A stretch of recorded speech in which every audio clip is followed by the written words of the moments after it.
Hey guys, today I'm going to share with you a really simple salad idea that makes for a great summer dinner. It's my spicy shrimp salad with avocado and mango. It's so refreshing and delicious. It really hits the spot on a night when it's just too hot to cook. Let me show you how to make it. So we're going to be working with 2 pounds of shrimp, and it does save a little bit of time if you can get it already shelled and deveined. And then we just want to remove the tails. And then what I like to do is take my knife and just cut the backs of them. You really want to just score it. You don't want to cut them all the way. And I do this because I find that they then roast up a bit plumper and it looks a little prettier on the plate. You want to toss your shrimp with a tablespoon of olive oil and some salt and pepper, and then transfer the shrimp onto a baking sheet, just single layer. And you want to roast them at 350 degrees for anywhere from 6 to 8 minutes, just until they're cooked through and opaque. And if you're serving this right away, they can just hang out there on your countertop. If you're not going to be serving this for a while, I would pop them in the fridge. Then we're going to whisk up our dressing, which is a little bit sweet and sour and spicy all at the same time. It reminds me a lot of some of the Thai dressings that I had when I was in Thailand a few years ago. You can really make this dressing your own. So if you like it more sour, just add more lime juice. If you like it more sweet, just add more brown sugar. So in a small bowl, we're going to add the zest of 1 lime, and then half a cup of lime juice, a 1/4 cup of soy sauce, 2 teaspoons of brown sugar, 2 teaspoons of rice wine vinegar, 2 teaspoons of freshly grated ginger. And I find the best way to peel ginger is just with a spoon. It's so much quicker that way and easier.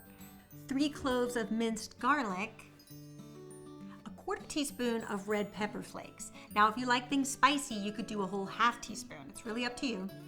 Then you want to whisk that all together until combined, and then I like to add the oils. So we're going to add 2 tablespoons of grapeseed oil, which is just a nice non-flavored oil that will add a nice silky texture to our dressing.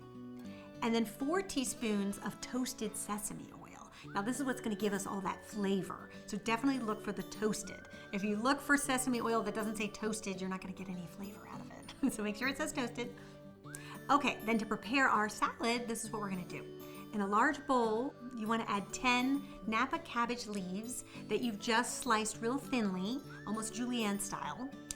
Into that, you're going to add a cup of purple cabbage that has also been sliced in the same way, a 1/4 cup of fresh mint, and then half of a red pepper that you've sliced into strips, a cup of diced mango, and this is going to add a really great cooling effect with the spice of the dressing.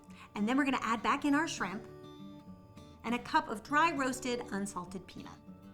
And then add half of the dressing and give it a toss. Now, because this is such a flavorful dressing, I do make enough to have half of it tossed with the salad and the other half I reserve on the side to serve with the salad, so that if people want to put more on, they can. I find that, especially with salad dressings, people really have their preferences with how much they like it. Then you can transfer the whole thing into a shallow platter. I think it looks really pretty that way because you can see all the colors and the textures of the salad. And then I reserve putting the avocados on to the very end, just because they are the most fragile. So you can take your avocado, cut it in half, and then with a big spoon, scoop out the avocado, and then cut it into slices, and just put it all over the salad, wherever you think it looks pretty. And then I like to just garnish it with some roughly torn mint leaves. And there you have it, a beautiful summer salad that I know you guys will enjoy.